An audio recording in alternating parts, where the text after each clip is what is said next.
Ассаламу алейкум. Стоп коррупция көрсетуі менен студияда Исатай Алдабергенов, Қарақалпақстан Республикасы Әділдік министрлігінің сектор басшылығы. Мемлекет рауажлануының тикарғы бағдарларында ең үлкен тосқынлық һәм қауіп бұл коррупция. Демек, коррупцияға қарсы күресу, оның алдын алу илажлары бүгін мемлекетте милли вазифа сипатында атап өтілген. Соның менен бірге 2026 жыл коррупцияға қарсы күресуде айрықша жағдай сипатында белгіленген. Қарақалпақстан Республикасы Әділдік министрлігі тарапынан бұл бағдарда жұмыслар қалай шөлкемлестірілген, қала берді, низамшылықтағы тикарғы бағдарларды атап өтуді мақұл деп тапқанбыз. Қайқатынан коррупция бүгін күн емес, тарихтан жүдә мемлекет үшін актуал есептелген. Себебі тарихқа назар тастайтын болсақ, ескі Хамурапи низамларында, ескі михат жазуларында, темір түзүклөрүндө да міне коррупцияға қарсы тұрақты рәвіште күрестер алып барылған. Бүгінгі күнде Өзбекстанда коррупция мемлекеттік саясат дәрежесіне көтерілді. Міне өзіңіз айтқаныңызда айрықша жағдай жыл деп бақыланды. Не үшін? Неге деген уақытта коррупция бар жерде бір қатар ұнамсыз тенденциялар болады. Бұл жерде жәмиет тарапынан, сол мемлекет тарапынан әмелге асырып отырған саясатқа сенімсіздік рухы болуы мүмкін.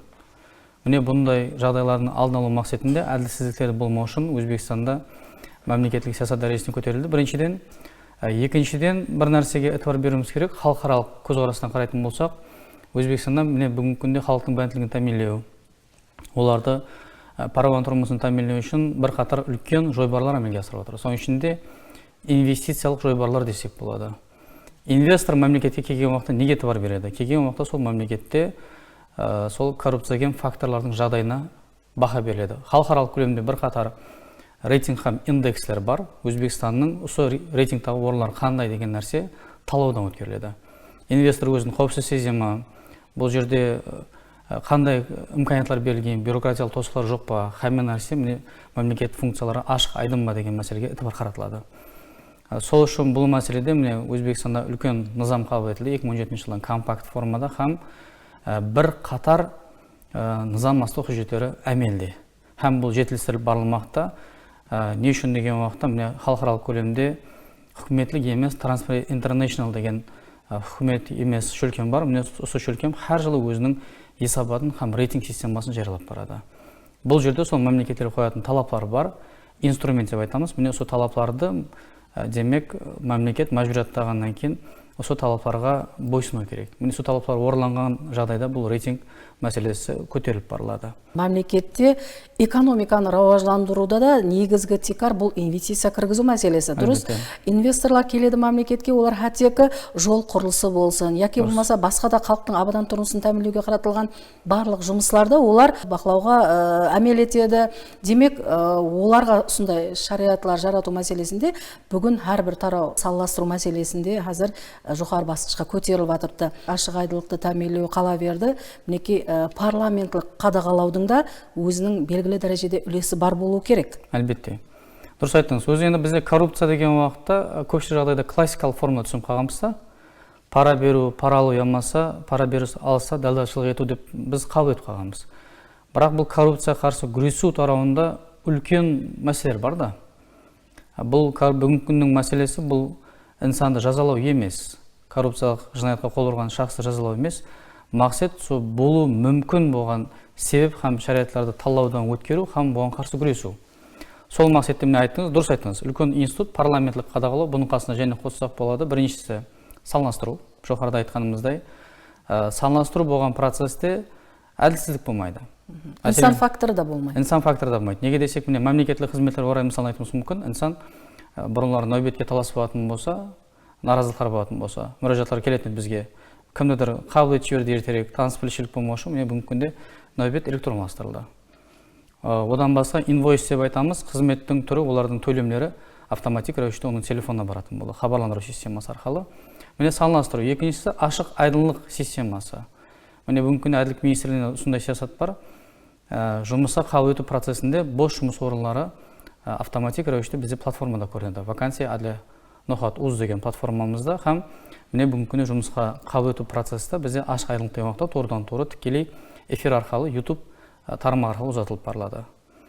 Үшінші мәселе айтатын болсақ, және бір институт бар, жәмиятілік қадағалау институты.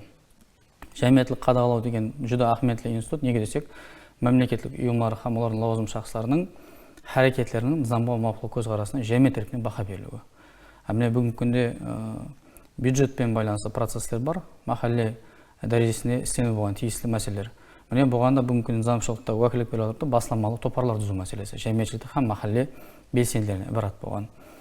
Сонымен қатарда парламентлік қадағалау институты ахметі не үшін деген уақытта бүгінгі күнде парламентте лауазымды шахстардың өзіне белгіленген вазипа һәм функцияларына келіп шыққан халда есабат беру әмелияты бар. Бұл мемлекет мәселен қанша ресурс берді, бұл мемлекеттік ұйымға һәм оның нәтижелі қандай көрсеткіштері. Сонымен қатарда міне лауазымды шахс сол лауазымға тағайындалу процесінде өзінің бағдарламасымен қатынасу мәселесі. Коррупцияға бұл басшы лауазымды шахс қандай формада күрес алып барады, сол тағайындалған дәуірінде. Сонымен біргелікте міне парламенттің іскерлігінде ең ахметлі мәселенің бірі мемлекеттік бюджет мәселесі. Мемлекеттік бюджетті қабыл ету процесі, сонымен қатарда осы мемлекеттік бюджеттегі финансылық ресурстардың мақсатлы жұмсалу мәселесі бүгінгі күнде. Себебіне өзіңіз айттыңыз, жоғарыда айрықша жағдай жыл дедіңіз. Бүгінгі күнде сондай норма енгізілді. Мемлекет тарапынан 27-29 санлы президент фарманы қабыл етілді. Барлық мемлекеттік ұйымлар өзінің жұмысын әмелге асыру барысында халықпен достасатын қатынастарда қайсы орындарда коррупцияген фактор болуы мүмкін. Қайсы жағдайда сол лауазымдағы шахс мәп көру мүмкін. Материалдық, ямаса материалдық емес деген мәселені қатлаудан өткеріп, оның реестр деп айтамыз, тізімі қалыптастырылады. Һәм қайткенде біз осы жағдайдың алдын ала аламыз, тоқтата аламыз деген мәністе норма белгіленді. Коррупцияға қарсы күресте халықтың бірінші нәубетте иммунитетін көтеру мәселесі, яғни бұнда халықтың құқықтық сауаттылығын арттыру мәселесі бірінші орында тұрады. Дұрыс айтасыз. Неге десеңіз, азымен біз әділдік министрінде үлкен концепция қабыл етілген, жәмиятте құқық мәдениетті елді жетілдіру хақындағы. Бір уақытлар біздер үгіт насихат әмелге асырамақымызда құқық үгіт насихат деп айтамыз. Жәмиятті ұлымалы формада алып қарайтын едік. Жас ценз етіп алынбайтын еді. Бүгінгі күнде міне бізде бірқатар платформалар істеп шығарылған әділдік министрлігі тарапынан.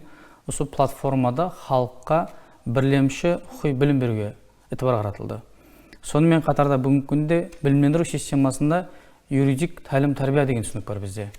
Бұл юридик тәлім тәрбияның ішіне шәртлі рәвіште міне білімдендіру системасынан басталып, коррупциялық жинақтарға қарсы күресу бойынша жастарымызда сол иммунитетті қалыптастыру мақсатында оқулықтар кірітілген. Мемлекетте жаңа низамлар шығарылады, құқықи құжаттар қабыл етіледі.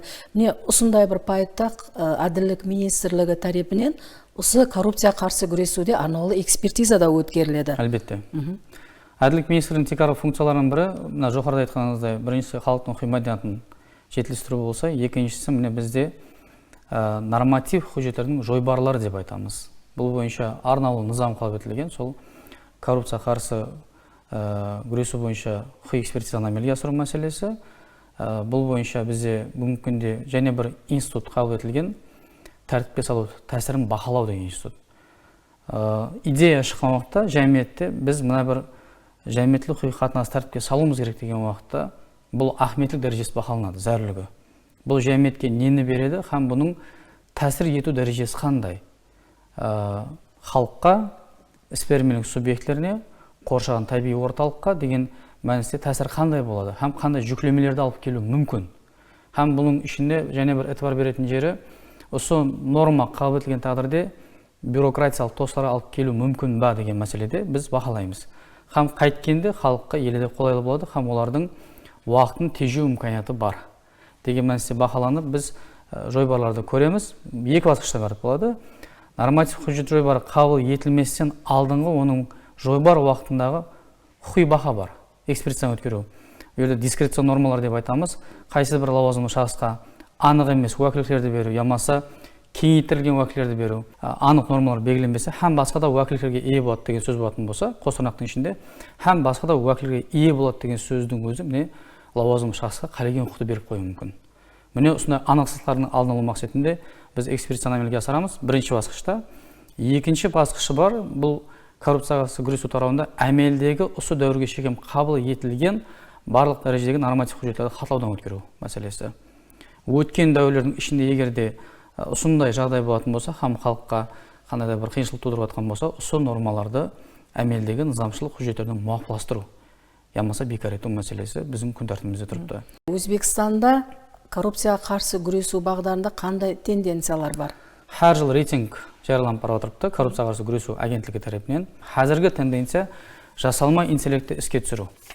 Не үшін деген уақытта мен бүгінгі күнде мемлекеттік сатып алулар деген түсінік бар. Бізде шартнамалар тордан-торы шартнамамен сатып алу мәселесін қысқарту.